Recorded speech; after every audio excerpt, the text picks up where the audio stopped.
I got a question. How do the toxic expectations of family, friends, how can that contribute to recent parolees going back to jail, going back to prison, or just, and a lot of those men are fathers, because that's what this podcast is about. The Right. Raising Carter podcast is about fathers. And I got my brother, my special guest, KV, on the podcast with me. And why don't you just introduce yourself, KV, to the Raising Carter podcast family and people listening and watching the show. Okay. I'm KV several levels. I'm a rapper, I'm an entrepreneur, I'm a working man, I'm a father. I got a little Yes, fat on my sir. brain. I just want to share a little thoughts with y'all. Yes, sir. And man, I gotta salute my brother because this episode's idea, topic was his idea, and I loved it. So I said, let's do it. Because I'm not like that. All right. If you got a better idea than me, we going with that. But when you told me about this idea, this topic, one thing came to mind. Something that happened to me. Oh yeah. An instance that happened to me. I was at an all men's meeting. There's an all men meeting, and the guest was Brother Nuri Muhammad, and there was a brother on the front row who just was released from prison. He was well, not just, but recently released from prison, and he had started a trucking company. He started a trucking company. He was in the streets, but now he started him a trucking company, and he was doing well. He was doing so well, he moved his family out of the, the city, out of, Milwaukee, and moved them to the suburb. All right. And the night before, he said he was working with another brother trying to help him do the same thing, that he was in the streets. He was trying to help him get himself straight. But he said that his girl was always complaining about him moving him out the city, or him being out all night working with other guys trying to get them straight. And man, I'm sitting in the back. I'm like, man, you need to leave that broad, man. You know what I mean? I'm in the back, but luckily, Brother Nuri gave him better advice than I would have. Right. But he was getting emotional talking about it because you could tell he really loved her. But Yeah. that's the exact situation, the exact thing that you are talking about. Yeah. That this woman that he obviously loved, and she said I guess she loves him, didn't care nothing about him trying to do the right thing, him helping their family, him helping other people's family. She just was worried about what she wanted. Yeah. She was more concerned with her own insecurities and solving that. What would your advice have been to him? I probably would have told him that he should maybe have her shadow him for a day to see what it's actually like being him. You know what I mean? What he actually does in his day. I So like that. she was kind of more familiar with what he was actually doing. So her speculations wasn't running rampant, and they playing on her insecurities. I like that. I like that. And to see just how hard he's working. You know what I mean? Like, He also would have got a chance to see some of the guys that worked for him and saw their lifestyle as opposed to the lifestyle of the owner of the company that she was laying up with and what he had built. Right. Because and it sounded all like the she kind of men, wanted to drag him backwards a little bit. you ain't lying. You could, because the man was damn near about to cry. I mean, I was getting emotional too, because I'm like, you can obviously see this man is trying to do the right thing. When you're trying to do the right thing, like you say, like the topic says, and you got family and friends wanting just what they want, it's like you in a no-win situation. Right. You in a no-win situation, but you gotta be, you gotta keep the main thing, like they say, Yeah. And Well, sometimes let me give you a little bit of background on me though. I I went to prison first time when I was 15 years old. I got waived into adult court. I did 5 years in prison. I came home. I was out like 18 months. I reoffended. I did 15 years. Right. Right. Is a wide gulf between my mentality when I came home at 20 versus when I came home at, I think I was 36 when I came home. Right. And I'm gonna say this: what I've learned over the years is not the number one, but maybe the number two thing that send cats back to the joint is, like I say, the toxic expectations of friends and family that you walk into as a newly released cat, trying to rebuild your life, whatever it is. It takes a variety of forms. Like, for instance, you come home, like all of a sudden, people who are struggling with their bills expect you to be a provider. um you walk into other people's expectations to the old you that they want you to refill, that role they Mm, want you to refill. Oh, she talk that shit now, my brother home now, you know what I'm saying? Now you in the mm, middle of all this nonsense, and it plays right. to your ego. That particular one play to your ego because you kind of still like the feeling of being that dude, even though you don't necessarily Right. want to inherit nobody else's beef. But Right. a lot of the toxicity takes the form of monetary demands. It's not even necessarily always them asking or requiring, but they the safety, that the network to help you reintegrate ain't there for you. So they kind of like, it's what the bird pushed the baby bird out the nest. Instead of them Mm, helping you, they'll push a lot on you or push you to be ready, and they know you're not ready. Rather than give you help, they be like, "Shit, I'm not gonna give you my money. You grown, you go get a job." But you know, I don't have all the tools and resources I need, everything I need to restart my life, and you telling me I better have it now or else, which is right. basically telling me to get it how I live, and you know how I've lived. Right. You know what I'm saying? Right. Yeah. Exactly. Exactly. I feel you. And it just, like you say, it just push you back into doing what you know how to do. Right. You know what I mean? Well, yeah. Man, I seen it plenty of times. You know, I seen it plenty of times. And the thing is that, like I said in a video before, man, you know, you don't you in life you don't get a lot of second chances. No. You know what I mean? You don't get a lot of second chances. That's bull, man. That's bullshit. All you know, everybody deserves a second. Yeah, you might deserve one, but are you gonna get one? Not necessarily. You know what I For mean? real. So It could be over for you easy. it could be. That's what I'm saying, brother.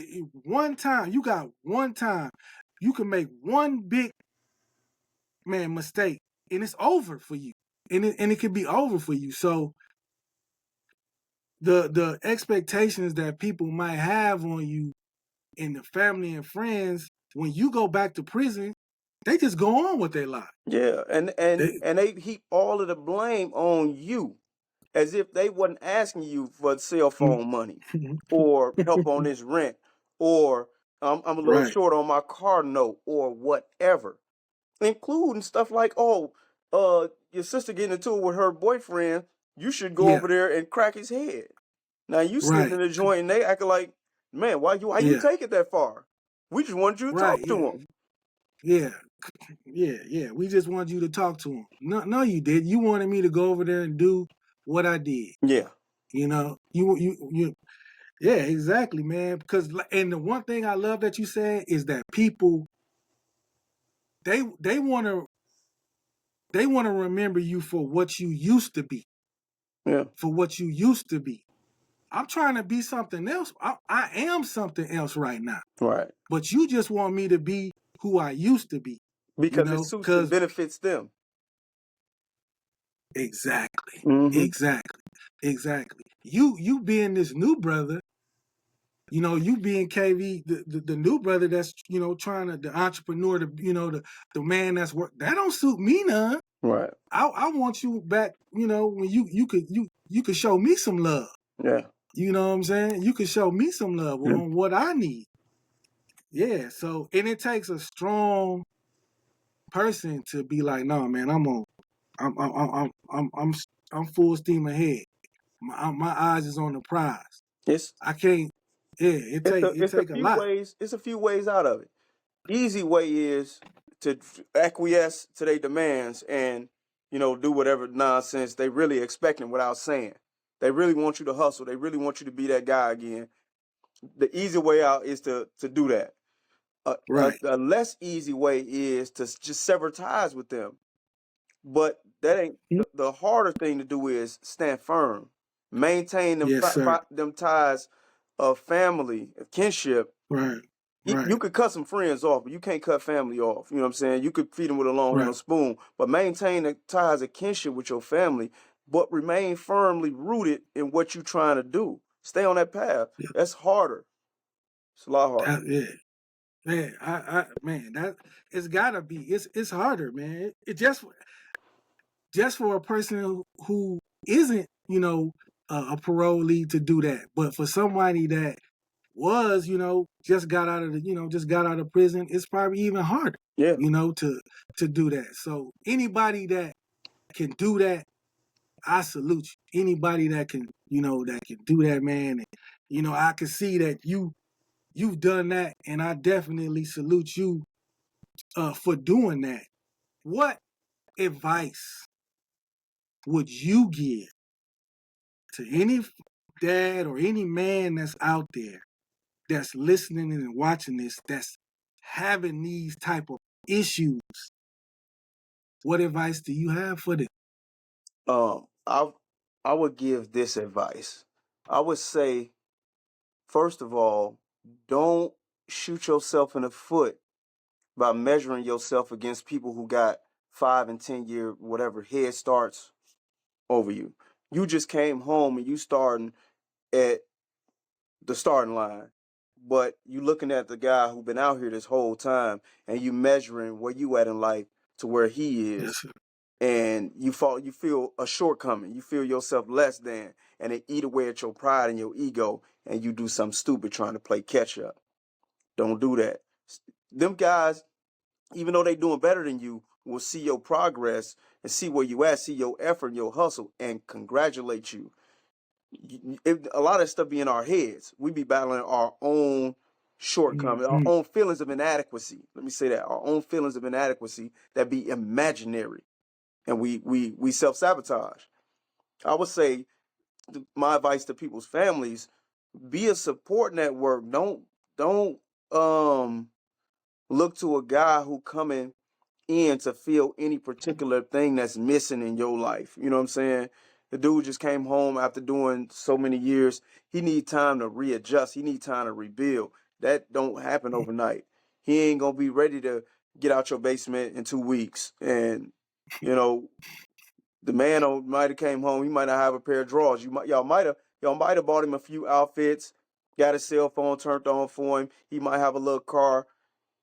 That that's not what a life is made of, though.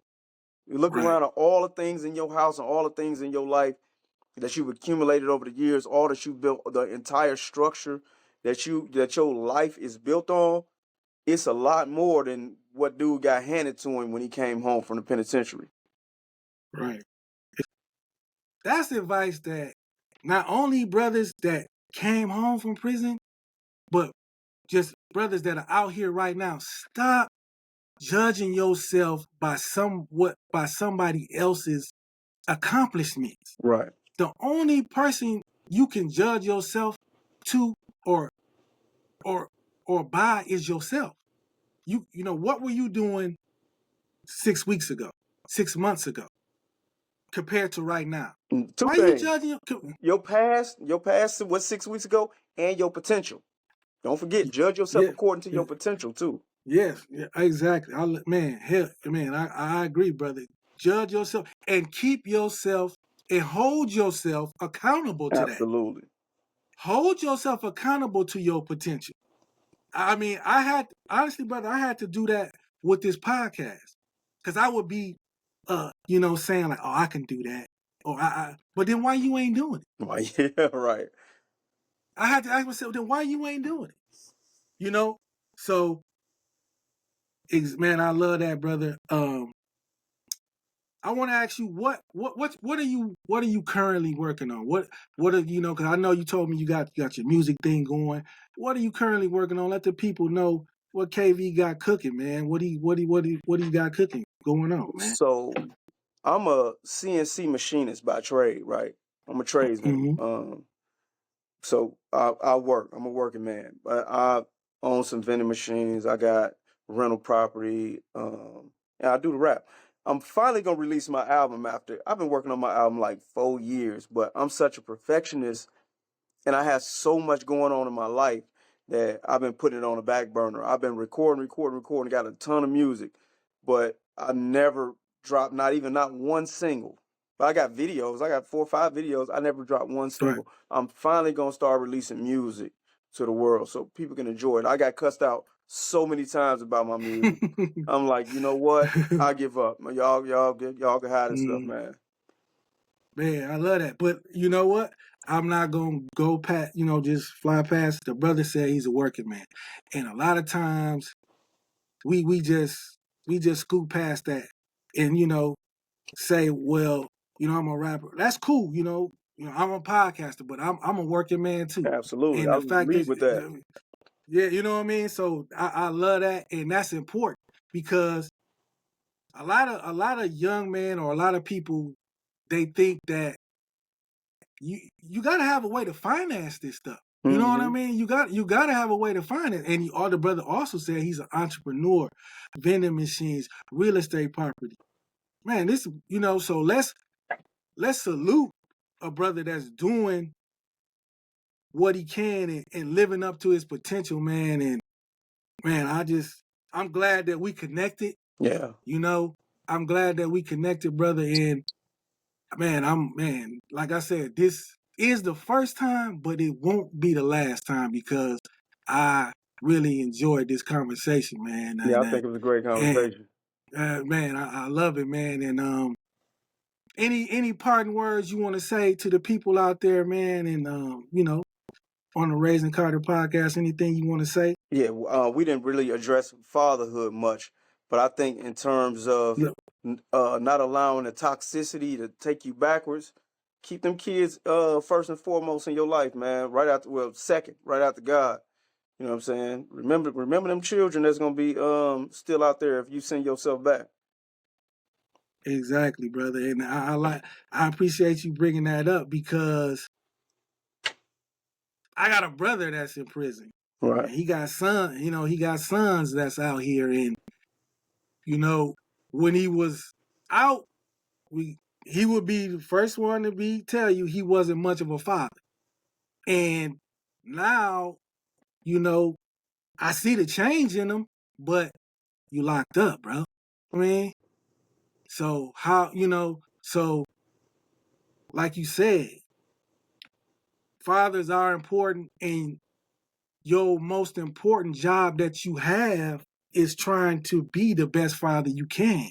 And that's being out here on these streets Absolutely. instead of that's you can't be much of a father if you're locked up.